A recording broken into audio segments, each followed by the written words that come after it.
Hey everyone, welcome to the first inaugural episode of the Cultured Nerd Podcast. This episode will be labeled Episode 0, A Tale of Two Mandalorians, where the two hosts today will go over what they thought of The Mandalorian as a whole, as well as the Book of Boba Fett and what that really meant for fans thinking that we were going to get a show that was 100% Boba Fett.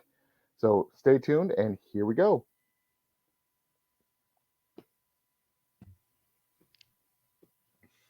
Hey buddy, thank you for joining me today. I didn't know if you were talking to the audience or if you were talking to me. I didn't know Nope, if you were talking saying to you. hi to all the Talking to other you. buddies. Hi, Taylor. You look wonderful. Good morning. Thank You you. look beautiful. So, for people new to the channel, obviously my name is Taylor Murphy. If you're following us just based on knowing what the Cultured Nerd is, you'll know that I was the founder and EIC for the website. We started it about 8-9 years ago, give or take.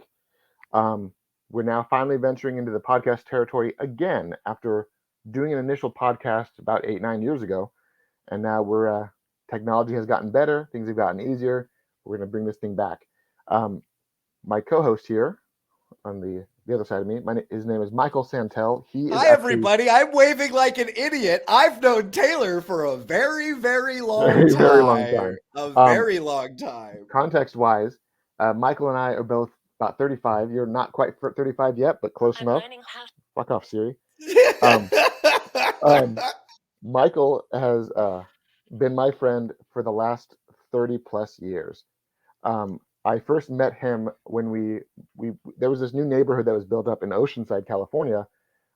His family and my family were like the first kind of people that moved into that neighborhood, and he lived across the street from the park that was the nearest to my house, which was like 100 feet away. So I walked over to the park, met Michael and his family at age like 4 or 5, and that's kind of where it went. We grew up together and learned how to be nerds together. Oh, so, yeah. I would say that most of my formative nerd experiences were absolutely had with you. Yeah. We both grew up in kind of big families. I grew up with all sisters, which means I didn't have a brother. So it was like, oh, great, there's this guy I can hang out. And Taylor's family, he only has brothers, so he never had a sister. So it was very nice. You know what I mean? You could have me over there as the new sister in the house because I was pretty demanding. You were pretty demanding, but your family also did dub me as your wife, which was kind of weird. Oh, it was such a good label. It was such a good label. You don't understand. My parents didn't have television. So for me to get any of my nerd fixes in the late 90s, early 2000s, I had to go to Taylor's house. I had to go to Taylor's house very early on Saturday mornings. I had to go to Taylor's house very late on Friday so we could watch the Toonami. I mean, I spent a lot of time in your attic. Yeah, and I remember that there were some times that I think my mom gave you a key to the house at one point because she got tired of you knocking on the door at 6 a.m. I did have a key. I would also watch the dogs a lot. So I would also have ins and outs to the house a lot. Yeah. So you had a key. And then I remember one specific Saturday morning, you came over to watch Digimon or something. And I was asleep. And you were just sitting on our living room couch. And you scared the crap out of my dad because he did not know you didn't know you had a key and didn't know you were in the house. And he like walked down to get something in like the kitchen, and you were sitting there on the couch, and he's like, "Oh, whoa, okay, you're here." Many of fathers have been scared by finding me in their living rooms very early in the morning. Since then, I usually announce myself. Yeah, that's the only one time. Then some boundaries got put in place. Yeah, but so definitely lots of fun history there. We grew up in the 90s during the era of before anime became widespread and very like big on everybody. Anime felt like this secret that nobody knew about, and you'd find other kids and you would be like, what do you have? They'd be like, oh, I have a Ninja Scroll tape. You're like, we got to see Ninja Scroll. It felt like these amazing discoveries. It felt like when the Hollywood Video came to town, they had a better anime section than Blockbuster, and it was like, oh, we got to go to Hollywood Video to watch those shows. Yeah, because like we watched everything at Blockbuster. We went through that whole catalog. Let's go to the news store and find out what they have. Oh, Blockbuster had terrible anime. They never had good anime. It was always a joke. So disjointed. I remember like we'd go there and be like, okay, they have volume 1 of 6. Yeah, and then we get hooked on something and be like, okay, so now how do we find it? But anime You don't see it. You have one. I saw the Lum movie once, and that's it. I don't know anything more about that franchise. Yeah, and I remember like anime being such a niche at the time. Like we would go to like Suncoast Video and spend like $30 for a VHS tape so that we could see 2 episodes of the show. And we had And I just want to put it this was in a thing. context for the audience. Taylor would spend all of his money, would watch the thing, and then I borrowed so much stuff from Taylor. Taylor was the You never bought library of anything. nerd stuff. You never bought anything. I was like the bankroller, and you were just benefiting everything that I bought. Absolutely. I was on your coattails.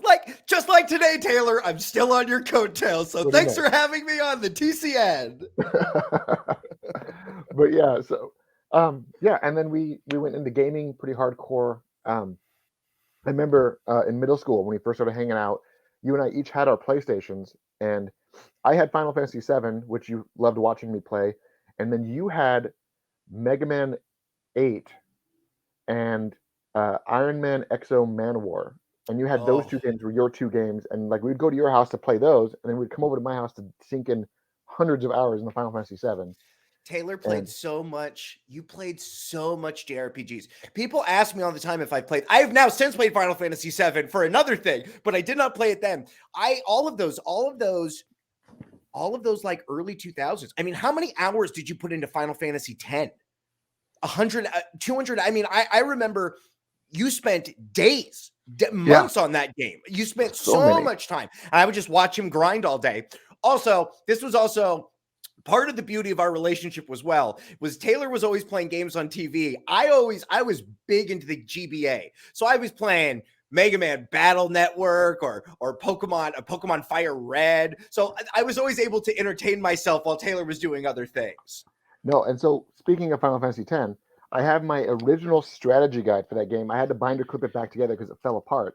But I remember we sunk so much time into it that and later in the game there was this one like dungeon that did not have this. The strategy guide did not have all the secret little areas, and I remember going through this guide with you, and we actually went through and drew the hidden paths and all the hidden items that were not on that dungeon.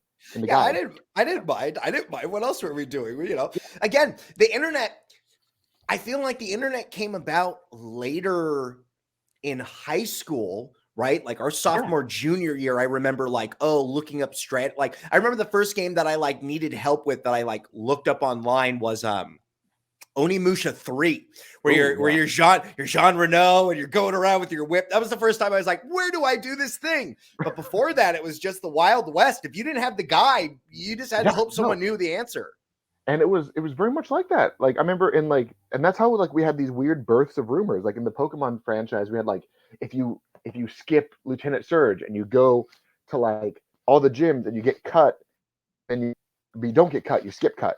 And then once you get surf, and then you go back, and then you surf over to the truck, you can get Mew from the truck. There's all these urban legends that came about because of the lack of internet. So we had all these we had people who would just learn things, and we would write them down, and we all had in Grand Theft Auto, we all had that little scratch piece of paper with all the cheat codes written on it that we had to learn ourselves. And it was Grand Theft Auto. We spent so much sandboxing. I don't remember any missions from that Grand Theft Auto. I just remember running around, getting sniper rifles, running around, trying to get as many stars as possible, trying to fly. That was kind of all we ever did. Like I don't think we even did the story. Like we just started the game and just went let's see how many stars I can get. Well, that was also not that was not a game you or me. That was a third friend that was way into that game. Yeah. Right? He brought that over, and we just derailed his game. Hardcore. Yeah, that was the end of that. I mean, that was the end of him playing that one. Yeah. But no, like that, and that's kind of how it was. Like in the 90s and the early 2000s, social media, MySpace came about our senior year, and we didn't really get a lot of stuff. We didn't have Facebook. Facebook came out when we were already done with high school. Yeah. We had MySpace and LiveJournal, and we all communicated via AOL Instant Messenger. Like that was like how it was back then. It's AIM and cell phones text, but texting on a cell phone was not good. It was always I don't have any of those messages, but I guarantee you none of my messages, I would just be like, can I come over? Or I would say, I'm coming over, but it was never anything substantial. Yeah, we didn't have the short phrases. We would write everything in these long fully punctuated paragraphs, and it was like really hard to read because it Yeah, was just like these yeah, tiny it little was, screens. yeah. The point of those were writing messages, writing like little Yeah, smiley faces. yeah, and we learned how to do them. Like, look, if you do the colon in the little box, you can make a smiley face. Like we figured those out. Like that was just how it was. Um, nerdness has come a long way in the last 30 years. I mean, it's a completely listen. What are we doing here, Taylor? We will talk more about our past and us being friends another day. We got to talk about the Mandalorian. That's what we're doing here. That's what we're doing here. But that kind of ties into it. All right. So I mean, it definitely ties into it because um, you and I we saw Star Wars the re-releases together in the 90s when they re-released the trilogy in preparation for episode 1. Amazing. And So wonderful. I can't describe how exciting seeing those original Star Wars back on the screen was. It was so wonderful. And yeah, the build up to the letdown of Phantom Menace, because we didn't know Phantom Menace was bad probably until it got released. And then we watched it a whole bunch and then we were like, "Oh, this is not good." but we didn't even see it then. Like we saw them and we were just naive little 12-year-olds who were like, it was wonderful because Yeah. we were sold by the flashiness of it. And mind you, in retrospect, I still watch the prequels and I like a lot of stuff about them. But there's also a lot of stuff that as an adult I'm like, okay, okay. But like I will still fight people tooth and nail that the fight with Qui-Gon and Obi-Wan versus Darth Maul, probably one of the best choreography fights in the Star Wars franchise. Like, Well, that's a whole. I agree. I'll agree with you. That's a problem with new Star Wars right now. yeah, I don't understand. We live in we've never had better stuntmans than the ones that are working right now. You know, yeah. we live in a world of Ong Box and The Raid and John Wick. And the fact that there hasn't been a competent lightsaber battle in a Star Wars movie is a travesty. No, and I think even with the sequel trilogy, the we had the fight with Rey and Kylo in the first one, which was kind of short, but it was kind of fun. Pretty And good. then Pretty then good. we had the throne room fight in the second one, which was cool to an extent. But then people now will look at the thing and be like, "There's a lot of a lot of errors with Yeah. timeline. There's missing weapons that they CGI'd out because it didn't line up. Like there's some lot of weird errors."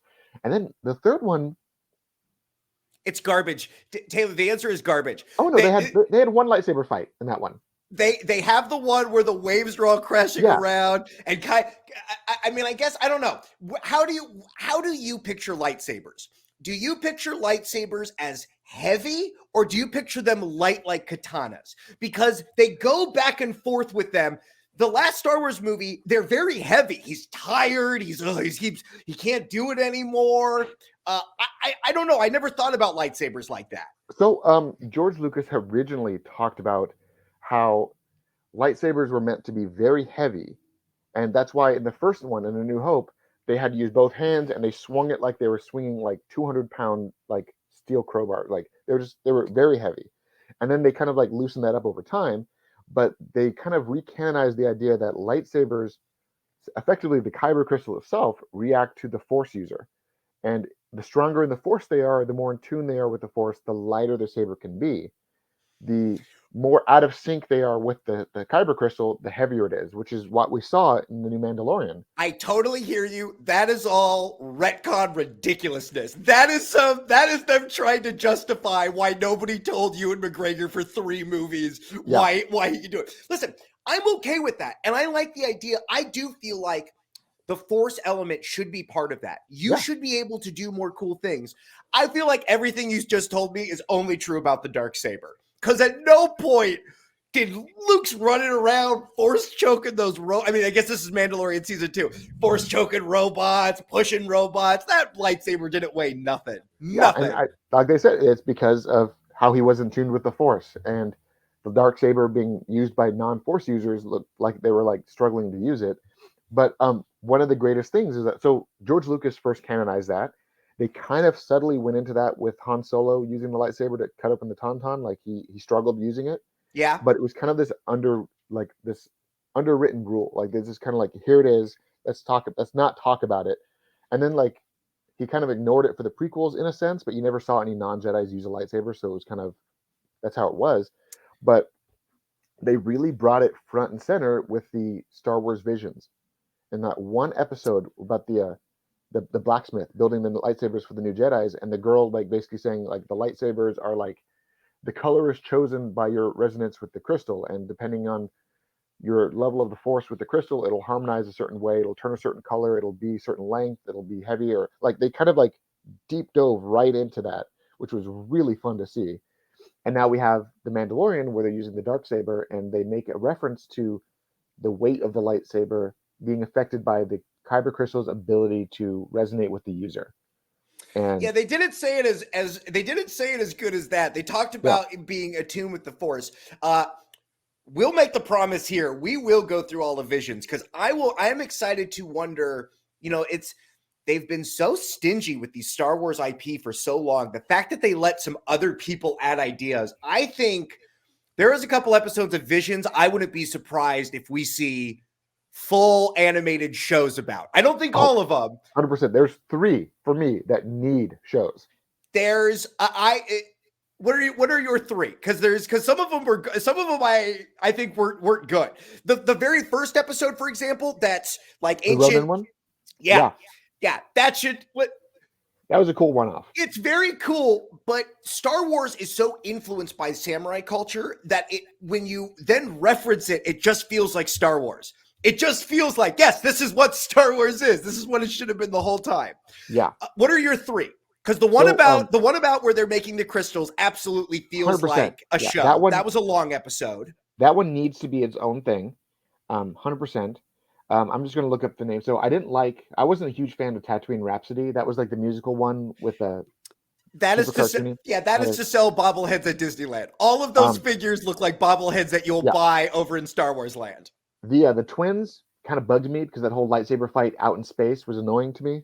I was like, I've already accepted that the Star Wars universe space will transfer its sound and people can survive. Like I was already suspending enough disbelief, but when these two are talking to each other and fighting on the outside of a Star Destroyer with no I was like, sorry man, this is too anime for me. I want Studio Trigger to redo all of Star Wars with those twins. I completely disagree, but Leia's flying around space. Space means nothing in Star Wars anymore. Yeah. So the one that we talked about, the 9th Jedi, that was the one. That one deserves its own show. The one that I also thought was really cool was the Elder. That one I could see because that one doesn't fit. That one felt like it could have just been part of current Star Wars canon, and no one would think anything of it. Like a Jedi and his Padawan. Yeah, that's yeah.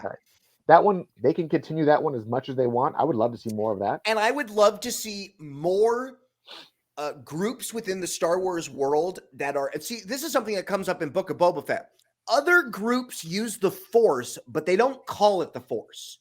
Yeah. Right? Like all the stuff with the sand people and he goes to the tree and water, that's very clearly something to do with, Force, these energies. And then you have the witches of Dathomir who manipulate the dark side of the Force and turn it into dark magic, but it's still the Force. Right. I would love to see more offshoots that have bastardized the Force and see what they're doing with it. Okay. Yeah. And then my last one, Lop and Ocho, the one that I thought from the beginning, I was like, I'm not gonna resonate with this one. It's a bunny girl. And then I'm watching it, I'm like, I want so much of this. I need this. Bunny Girl was great. It was. This is one of the ones that feels way more anime genre with Star Wars attached, but that one was really good. But see, I would be fine with even more adventures. Some of these I felt like the one that's very clearly Astro Boy / Mega Man. Which one's that one? TBO1 Toby. That one. Make that a side-scrolling platformer game. Let me go run around with that kid doing stuff and talk to the Dr. Light that's dead now. Let me play that game. I actually kind of loved that one. Just because it was like he's a droid who somehow gave himself a soul, but also the Force granted him like the Force. I'm like, I don't know what's happening. Clearly, they don't follow the rules, but I'm all for this.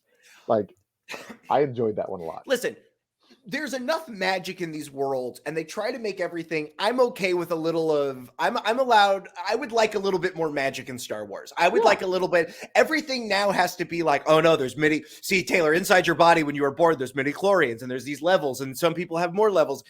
Get rid of all that nonsense. Anyone can use the Force. This is how you could do it. Some are more attuned to it, and also, I always want the Force to be hard work. I hate the fact that some people are just like, oh, no, he's amazing. I like the idea that you have to work towards it. Yeah, 100%, 100%. And I mean, that was kind of what they were doing with The Force Awakens, and the sequel trilogy was kind of giving everyone the Force, because apparently that was the big, like, Finn has the Force, and that was something that they were, like, getting into but never quite did. That might be an episode for another day, and I know Yeah. somebody that could talk about it. Can we talk about what that third Rian Johnson Star Wars was supposed to be? Because Rey was supposed to be a nobody. She was just supposed to be a regular person. No, so that one was actually supposed to be done from Colin Trevorrow from, like, the Jurassic World movie. His whole plan, I will fight tooth and nail to say that if they would have let JJ do his trilogy, it would have been fine. We would have got a very different The Last Jedi, but the third one, the Rise of Skywalker, probably would have been better, because a lot of the stuff that felt cramped in would have been in the second part, and it would have worked out. That third Star Wars movie feels like it's playing at 1.5 speed. Yeah. Nothing breathes. Nothing feels like it's important. They're like, Chewbacca's dead, and then the next scene they're like, Chewbacca's alive. Yeah. There's no moment where you spend any time or any emotional resonance with any of that stuff. Yeah, and to me, that's what the sequel trilogy turned into. Episode 7, Episode 7.5, and then Episode 7.6 through Episode 9 was the last one. Like, it was just so much was being covered in that last one that it should have been 2 or 3 movies on its own. Can we put, I don't know if you, I don't know, because I mean, we're in a world where, we're coming out with new content now. Can we get someone to remake those 3 movies? Can we get a different version of the Rey events? Because I feel sad that Rey is one of my favorite new Jedi, and I feel like she just got nothing. They don't. And sadly, she got interesting when the trilogy ended. And when the final moment happened, I'm like, I want to see adventures with that yellow lightsaber. I want to see why. Like, yeah, it was funny. Someone was like, "Great, now Rey's." I've heard it said upon the nerdom that Rey is boring. No, she was written boring. Great, let me go see her adventures now. You know what I mean? Like, let's go see what she's up to. Yeah, 100%. And I don't know. I hope we see more of these characters, even if they get like a Star Wars, like Mandalorian style show. Like, I would love to see like Adventures of Rey and Finn, the birth of the Force, or something like that. I would love to see that. Like, I want that. Well, Taylor, that's not what we got. The show that we got was Book of Boba Fett, aka Mandalorian Season 2.5. Yeah. So I was a huge fan of The Mandalorian from the beginning. And you and I, from our history, you know that I loved Boba Fett as a character, even though he had 6 total minutes of screen time. And they always say that, like, like, oh, how can this be? No. Again, those movies were the only Star Wars. We watched them over and over again. Yeah. The idea that the original Boba Fett, you got to make up his own backstory. You got to be him. He was this bounty hunter. We didn't need to know anything more. Yeah. And I know that some people don't like that they've now canonized so much about him. I think that that's fine. I think we're going to get a new Boba Fett very soon.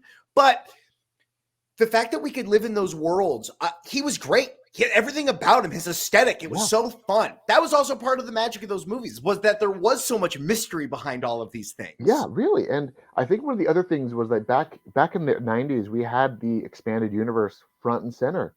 Right. And fans, the reason we loved Boba Fett was because of what we saw in the EU.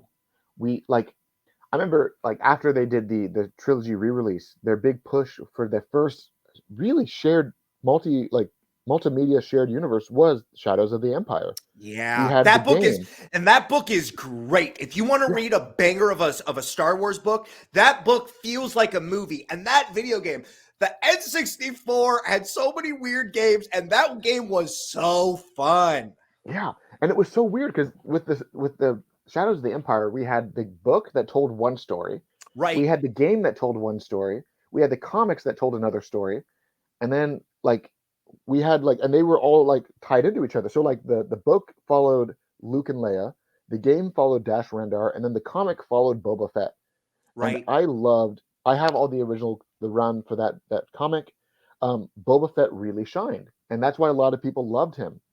And so, like growing up in the '90s, it wasn't hard to accept that Boba Fett was this awesome character because we had all these awesome stories about him. And then when Disney came in, they wiped it all clean. I was about to say, as Disney Plus has that behind the Boba Fett thing, that short thing. How lucky that Boba Fett. I mean, they did kind of do this with the Clone Wars, but that he was supposed to be like a super trooper, right? Yeah. They were going to be like, the fact that he wasn't, the fact that he's his own thing, he feels special. And that was, as we now get back to the topic at hand, that's why the Mandalorian felt special. Not that there are other Mandalorians and we see them, but this individual felt important to us. And that was, I mean, I want so much more of it. I mean, the Mandalorian tonally feels so different. The fact that we're getting some more genres in Star Wars. There's always been a Western and a samurai. The fact that they really hit those and bringing in people, Robert Rodriguez. At this point in the show, I am ready for El Mariachi to just show up in Star Wars and be like, "Oh, I'm Antonio Banderas and I got a fucking guitar." Bring, like, yeah, just bring him into the show. I'm ready for it. Yeah, that was something that I was fully expecting in that finale. Was just like him, El Mariachi, walking out with his guitar and start shooting fire at people. Like I was like, I can see this. Like that world felt so much in line with Rodriguez's style. Like it was laughable how like it kind of worked. Well, I mean, if we want to talk about characters, I mean, if we want to talk about like future, just start looking at those movies. Does Johnny Depp show up? Does Antonio Banderas show up? Does Selma Hayek show up in an outfit and she's an alien? Like, I don't know. Do Shark Boy and Lava Girl show up at a certain point? Like, I don't know, but they're all in Robert Rodriguez's Rolodex, so I wouldn't be surprised. I mean, he got Danny Trejo to show up as a Rancor keeper. So right. Give him a machete. Let him go and fight the Empire as well. Whatever. Yeah, but no. So like the Book of Boba Fett, I for one, I enjoyed it. I liked it. I will admit it was a little disjointed as the show started. What is it? I also really liked it, but it feels like it didn't know. Is it a mob boss show? Is it a flashback show? Is it? Because what eventually became is, again, the continuing adventures of how the Mandalorian is affecting the things that are on this planet. And it's not one-to-one, but it definitely feels like these are more set pieces for that next season so we can come back and see all these people. Yeah, it really did feel like an intermediary between plot lines. So I mean, we obviously with Mandalorian season 1 and 2, we saw the story of Din Djarin. We got the backstory of the Siege of Mandalore, the Big Purge.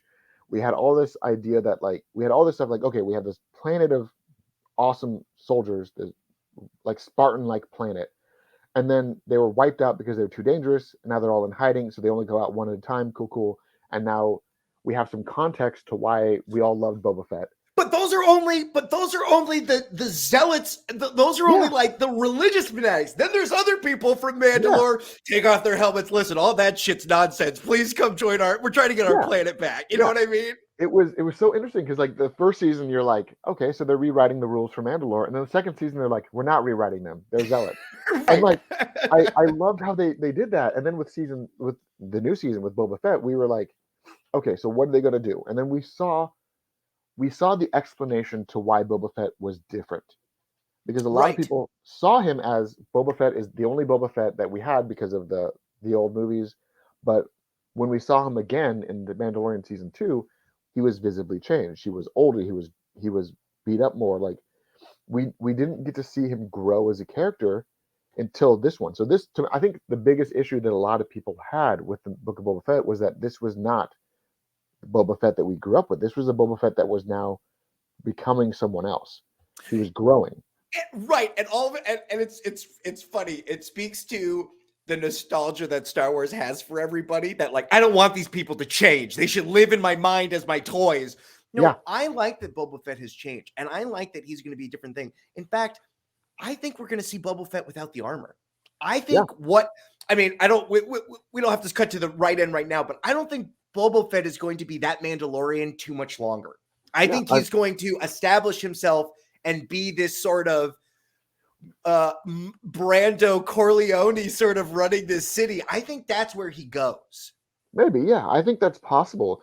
I mean, even with the throwaway lines in the finale where he said, maybe I'm not cut out for this, maybe he will just leave it behind and give it all to someone else. They keep talking about how Timothy Oliphant, they're like, man, Yeah. you're so much weaker without that armor on you, right? And now Thundercat is going to put a robot inside of him. So maybe that's what it is. But I think when you see that first time when Timothy Oliphant in The Mandalorian, he's got his head sort of cocked to the side, and you're like, oh, that's Boba Fett. It's not Boba Fett, but it is Boba Fett. I think we're going to see a skinny. I think they're going to bring back that aesthetic in some way. I don't know how that's going to be, but I'm ready to have another Mandalorian armor flying around with our heroes. Yeah, and I think it's coming to that. And I think that was what we got a lot of in this Mandalorian season 2.5, aka the Book of Boba Fett.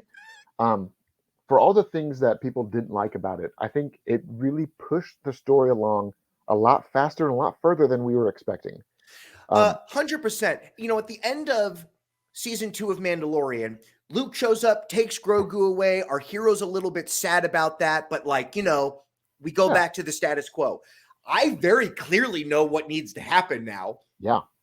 I mean, I don't know what the order is, but Mandalorian, which has a name, right? He has a name. What is his name? Din Djarin. Din Djarin. Thank you. Din Djarin has to go purify himself under the earth. He's got to go back. We got to go back to the future to go fix that. Yeah. And now that baby Grogu has chosen to be a foundling and not a Jedi, I also wonder if we see, do you think Grogu puts on a helmet? I'm very curious about that, actually. I feel like that's what they keep talking about how the best user of the Darksaber was a Mandalorian Jedi. I feel like we're going to get baby Grogu. I mean, I don't think he's going to grow, but I feel like he's eventually going to pick up that saber and just whip it around, no problem. Right.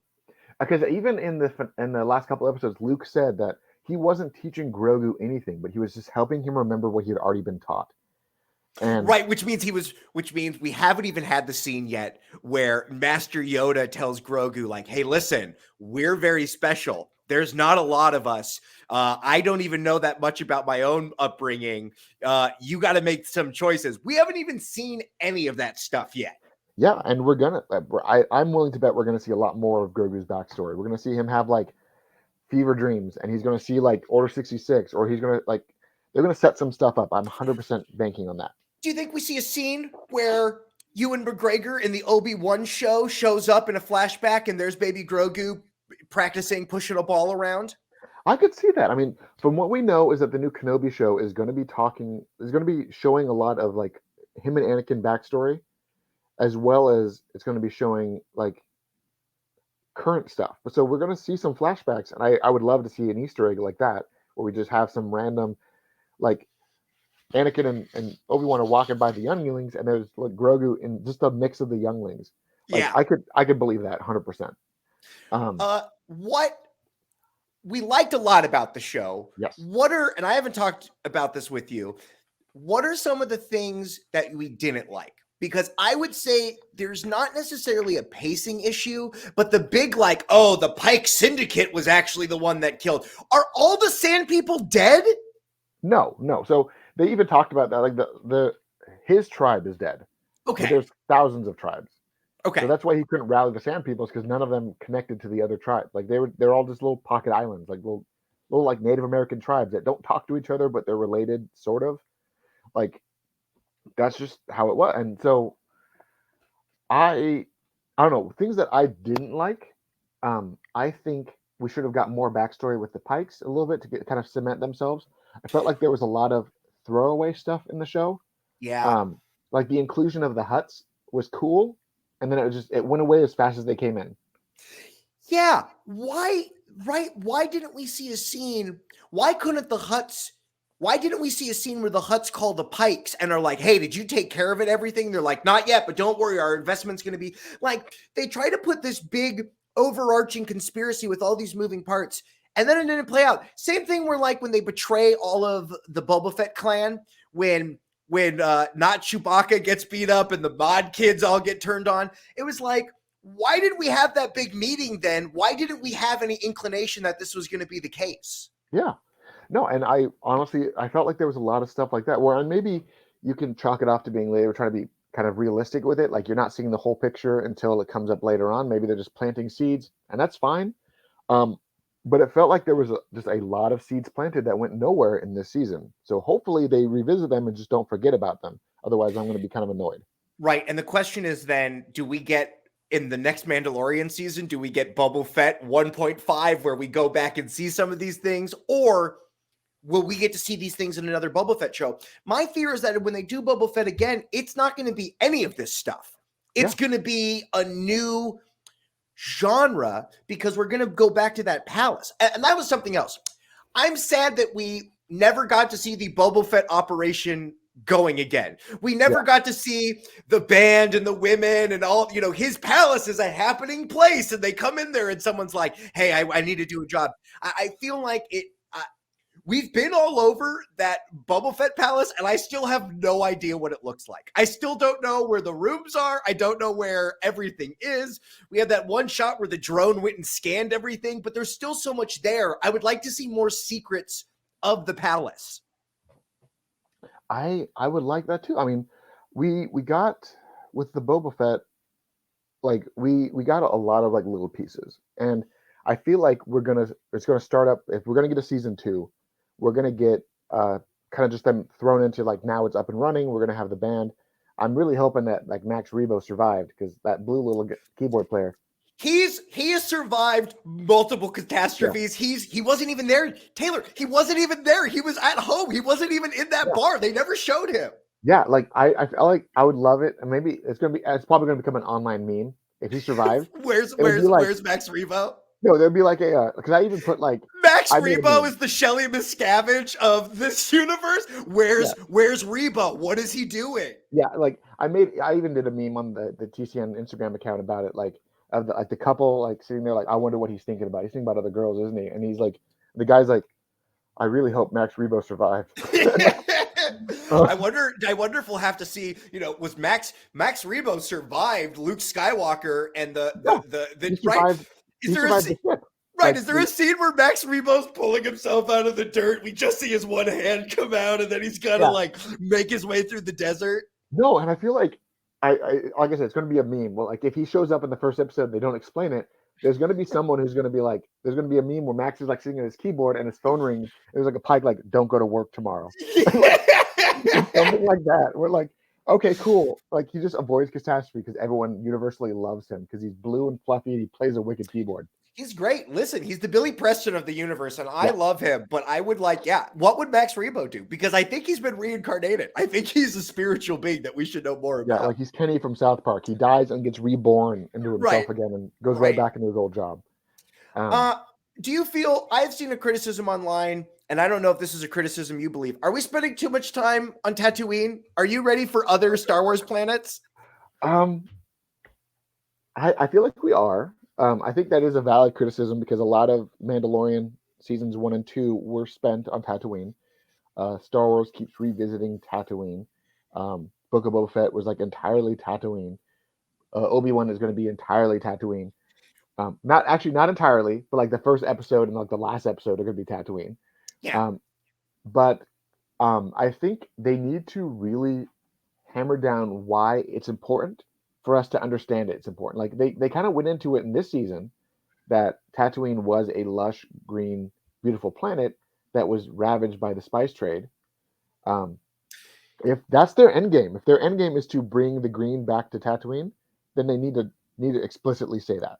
Yeah, I also agree with you. Listen, we've already stolen enough from Frank Hubert's Dune at this point that if that's what we're going to do, we need to fully hit that. I agree with you. There's a number of different. That was one of the things I don't know what they were necessarily building at. Same thing with all the different mafia families. Like we spent so much time with all of these different groups, but then nothing kind of panned out. And they were the one that betrayed Boba Fett. They were the one that took the bribe. So when we go back to them, like, why do I care that they were wronged? Like, you know what I mean? Yeah, it's going to be very interesting to see because Fennec killed them all in the end. So like Right. in the next season, is Boba gonna just own all of the territories? Is he gonna be like, I need more help and I need more generals, and he's gonna, I don't know. There's so many questions about what they could be doing now just because of how they ended it. Oh, so I didn't think about it like that. I think you just answered the question. I think the head of the workers district will be the mod kids. And what is the Wookiee gladiator? I always call him not Chewbacca, but that's not his name. What Isn't it is like his name? Black Kershaw? I think Yeah, Kershaw, something like that. maybe they get all installed and stuff like that. I mean, I some of their motivations, I don't understand why Black Kershaw is friends with everybody. Like, Yeah, I don't understand what, like, they paid him a better money, like, okay, and he broke his foot and he's on the team now, but I don't understand. He straight up tried to kill Boba Fett. He straight up tried to kill him inside of that pod of his. yeah, and I think they got to go into that because I mean, for people who read the comics, the new Marvel comics, he was a character that was actually deep rooted in Boba Fett's like history. Like he and Boba Fett have a history, and I may be thinking that when he lost the fight to Boba and Boba spared his life, now he's got that Wookiee. Maybe I owe him. Maybe it's a life debt thing. Like they Ooh. maybe they're going to explain his loyalty as like some Wookiee. Like I owe this guy now because he beat me in And combat and he spared my life. And one of the things that I like about these shows is that they are bringing things that have been things that aren't part of the world. They're bringing back and being like, no, this is canon. That was some stuff I would have loved. It makes me sad that we didn't get the flashback of them in the arena. And I get that it's in a comic book, but like your cinematic, I mean, I consider this a cinematic universe at this point. Yeah. What you show in this universe affects people in such a way. I would like to bring in some of these things because you have these one-off lines where it's like, oh, I haven't seen you since the pits. And it's like, that's fine and dandy, but now you're going to make me go to YouTube and watch some other wonderful nerd channel that's going to explain the pits to me. And it's like, why not bring me along on that adventure? There was a number of things like that I wish they would have done. And I think, to me, that was my biggest criticism of this series, was that they didn't show more. And maybe it was COVID, maybe it was production issues that they had, but I felt like they should have shown us some backstory for him in Little Pits. We should have seen, and I will fight tooth and nail to this. We should have seen the young Boba Fett versus Cad Bane duel, so that we could understand the context of why that significant fight was so significant. 100%. Because listen, we have to show our nerd biases here. I have not watched the Clone Wars. I have not watched Rebels. I'm a little bit behind on all of those things. So when Cad Bane showed up, I was like, oh great, a blue Clint Eastwood alien showed up. That's cool. I don't know anything about him. Yeah. So again, it was supposed to be, why not show him? We spent 3.5 episodes in Boba Fett's brain. Why not have the episode where Cad Bane shoots him in the head and we see him laying on the ground and Cad Bane's like, you're lucky. What's his voice? You're lucky I didn't do it. I didn't kill you this time, Bobo. Like, why didn't we see those moments? Again, we saw him in the desert learning how to use Sand People Force and getting good with his stick. Yeah, I felt like they really should have gone maybe full Lost with it and like give us more flashbacks, more relevant flashbacks. Because I mean, yeah, they showed us for the first 3 or 4 episodes, they showed us the flashbacks that showed why he wasn't the same Boba Fett. We saw him, we understood why he became tribal, why he changed, like, no longer I'm a bounty hunter. We saw that. But then we should have seen flashbacks explaining why his past is haunting him. Like, yes, we talked about Boba Fett being this terrible bounty hunter who's done terrible things. Why? I would have loved to have seen a scene where Boba Fett goes and bombs a school. Not a school. Boba Fett goes to a church. There's like a renegade priest or something, right? I want to see Boba Fett go in that church and slaughter everybody, right? And then, right, kind of like the Mandalorian. I can take you out of here. I can take you out of here cold, or I can take you out of here alive, or take you out cold. We keep talking about Boba Fett and that he feels guilty for these things. The only thing I saw him feel guilty about is that he picked up his dad's dead head in a helmet. Right? Yeah. Like there's all this other stuff. And then to the cartoons and stuff, there's all of those backstories. Why not cast a new young Boba Fett and have him have these conversations as a teenager? No, I mean honestly, they could still use him. I think Jake Logan, I think is his name. He wants back in so badly. He is Yeah. chomping at the bit to get in there. Yeah, let him back in. Let him play teenage Boba Fett and some backstory stuff. I would have loved to see a cameo of him doing the duel with Cad Bane. I would love to see, almost like they were adapting Star Wars 1313, that game that failed. Like I want to see him in a makeshift suit being like, I have my dad's helmet, but now I need to go find my dad's armor. And like I want to see more of that backstory. Yeah. And like prediction wise, because Morrison has said flat out what he wants with a second season is he wants another run-in with Mace Windu, and I think 100% they could make that happen. I think Mace Windu survived, and I feel like Mace Windu could have been the one who saved Grogu, and that would be a great way to tie it all together. Was he survives the fall, he's running back to the temple, sees everyone dying, he's limping off with his one arm, and you see him run it and grab Grogu and go into hiding. Like that would be the best way to explain he survived, and here's how Grogu survived. Yeah. And then have like that moment, and maybe to show Boba Fett being a better character is he has that final duel with Mace Windu, and he chooses to spare him or something. Right. We spent the whole season talking about how Boba Fett's getting a better person. He stabbed Cad Bane to death. Who he was like, nope, screw you. Yeah. Right to the sternum. Like, but unfortunately, no one dies in Star Wars anymore. You just put robots inside of their bodies, and then they come back to life. That way. Yeah. But I honestly, I really liked the Book of Boba Fett because it allowed this character to grow. I loved it that, and for all the faults that the show had, I really enjoyed. Obviously, the Rancor scene I thought was amazing. There was definitely vibes of Godzilla, right? When we first see the hands and you hear the bum, bum, bum. Yeah. I was like, oh, like when it happened. So to me, the finale was beautifully predictable, right? Like the way I see it.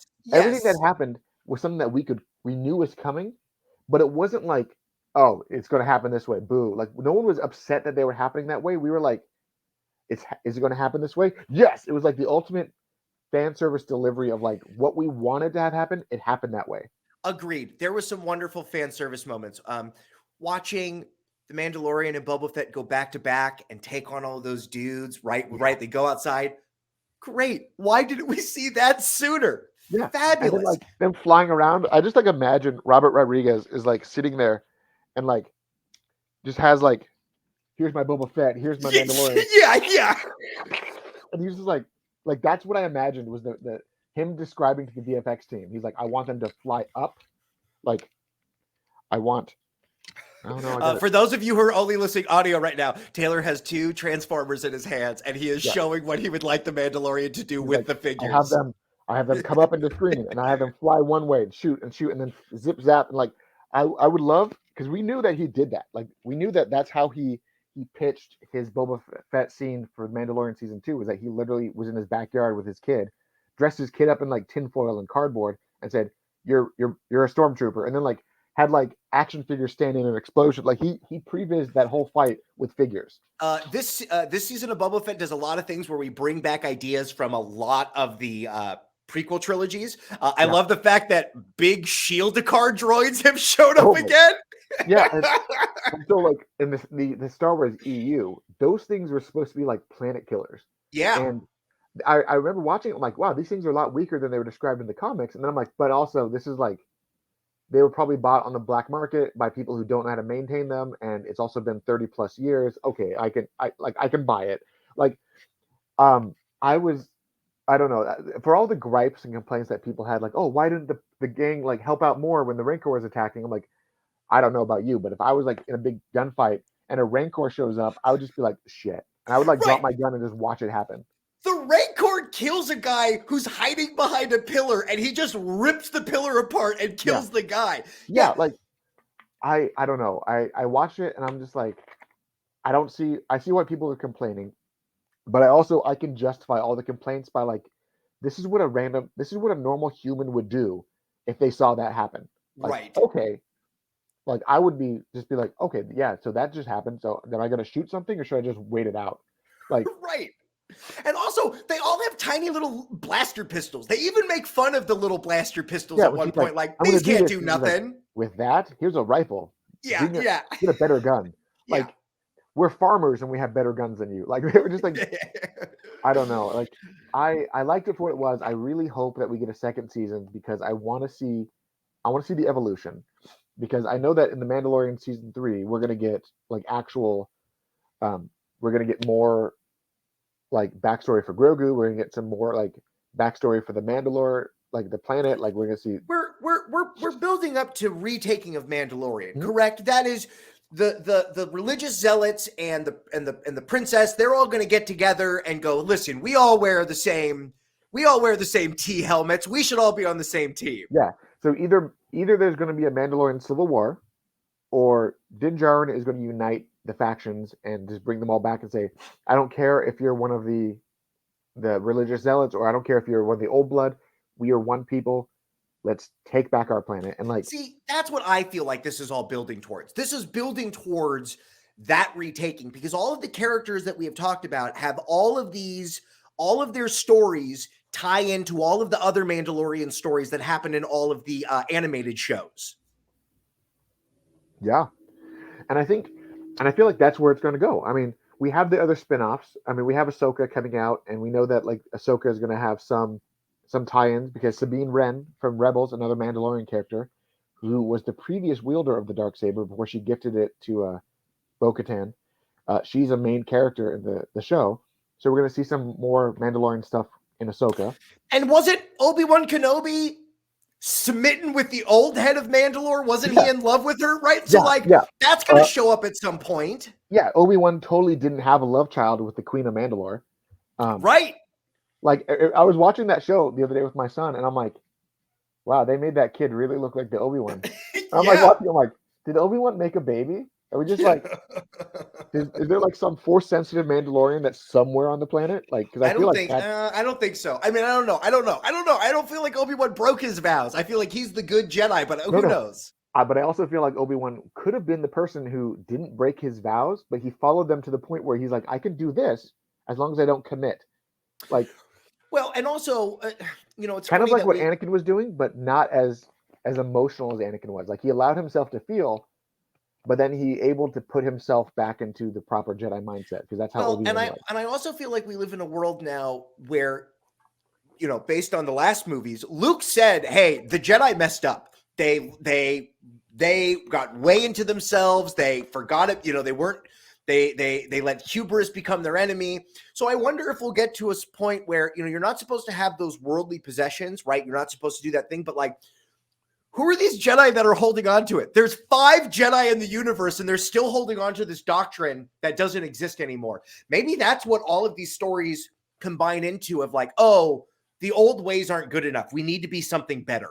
Yeah, I feel like that's where it's going. And with Ahsoka, with Obi-Wan, with even the new Star Wars, the Acolyte show, like about the dark side, the Sith, and all that stuff, the prequel stuff. I'm very much thinking that they're going to kind of bring that idea into the notion. Like, let's build something new, and then now that we've seen the sequel trilogy and these projects are going to bridge that gap, then they'll in like 10 years when all this gap has been filled, they're going to show us like a proper like, here's what happens after episode 9. Yeah, and I want this more than anything else. I love Star Wars, but I'm so tired of the fact that we are still I feel like George Lucas and Disney have drawn all these lines and we're just coloring in between the lines. Yeah. And I am ready to get outside of all of that. I am ready for a new alien species to be in. It's a galaxy far, far away, and we're still seeing the same aliens since we saw in 1977. I am ready for new things to enter this world. Yeah, and that's kind of how I felt. Like, even with the prequel trilogy, I felt like when George Lucas started to venture into the weird stuff, I was really excited.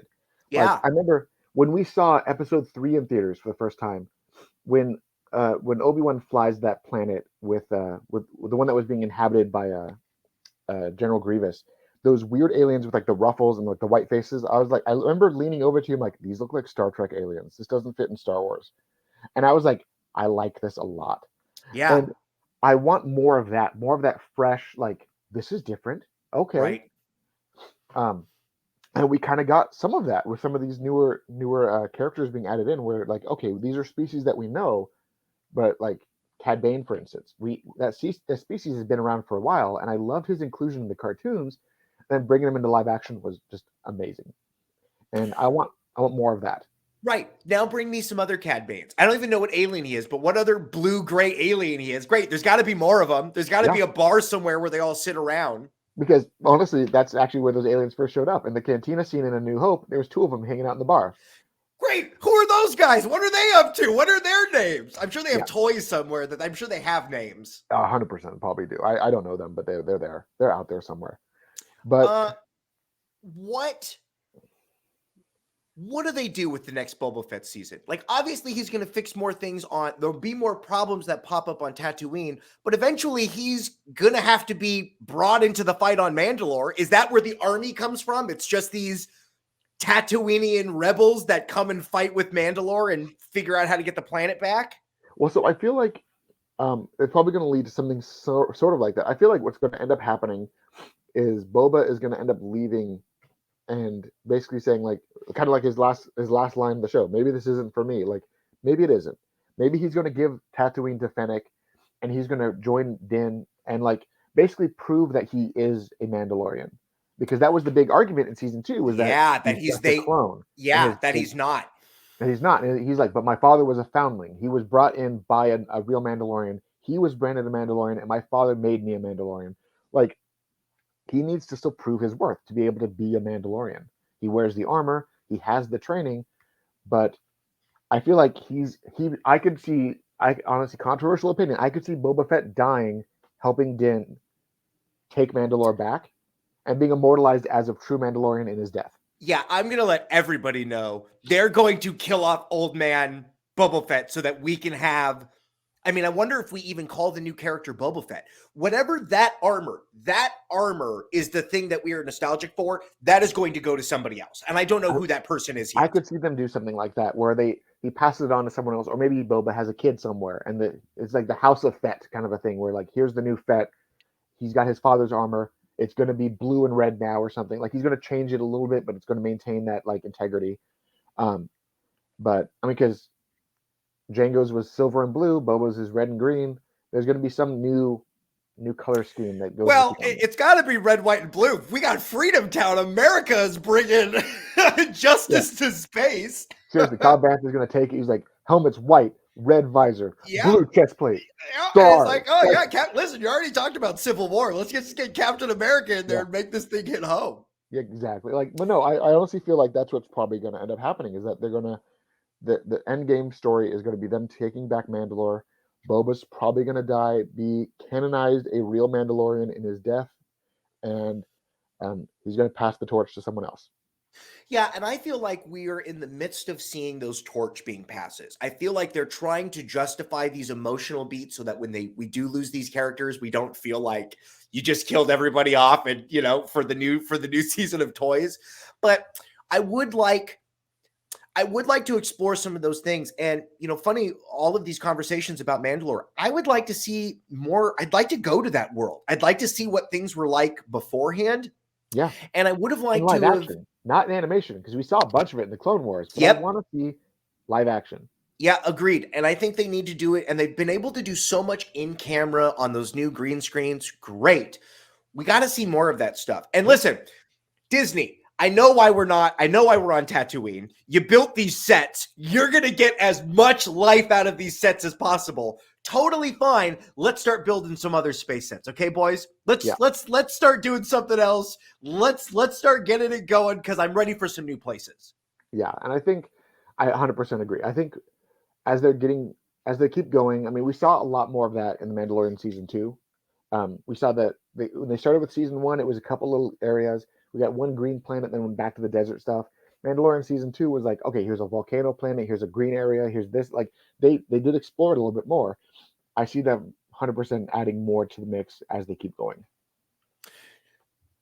It's so funny is the Book of Boba Fett now we're so in the world of those characters that we've kind of gone away from the remnants of the Empire. Do you think the Empire, Taylor, do you think the Empire Strikes Back back again? Do you think that we'll see another individual come up and show up in some stormtrooper armor?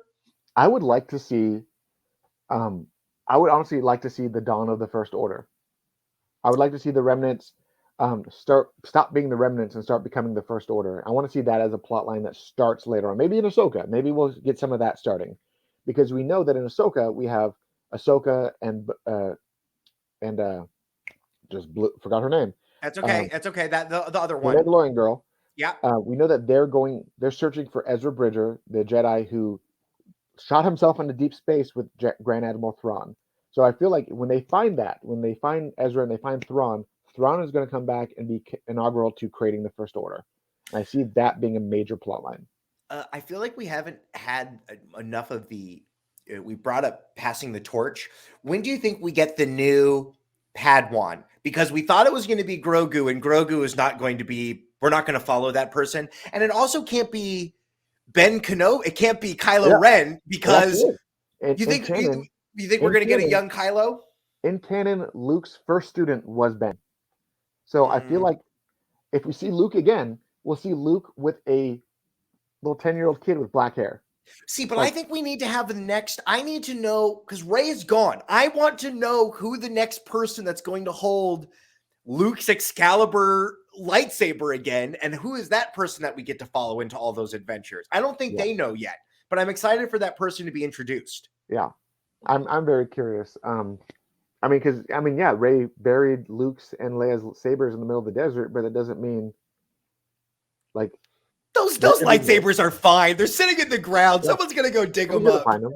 She used the Force to drop them 10 feet. Someone's gonna find them. Yeah, they're not that. They're in the desert planet. They're fine. The Jawas can fix it. They can fix anything. Yeah.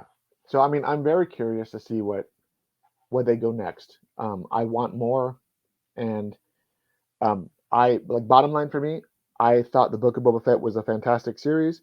I feel like it 100% would have been received better if they would have said The Mandalorian, the Book of Boba Fett. Like if people knew that it was a proper spin-off and not just its own thing, they probably would have been more receptive to the divergent storylines where we saw a beautifully deep faked Luke Skywalker and a whole episode devoted to the Mandalorian. Like we would have been more receptive if we knew it was just a continuation of that story.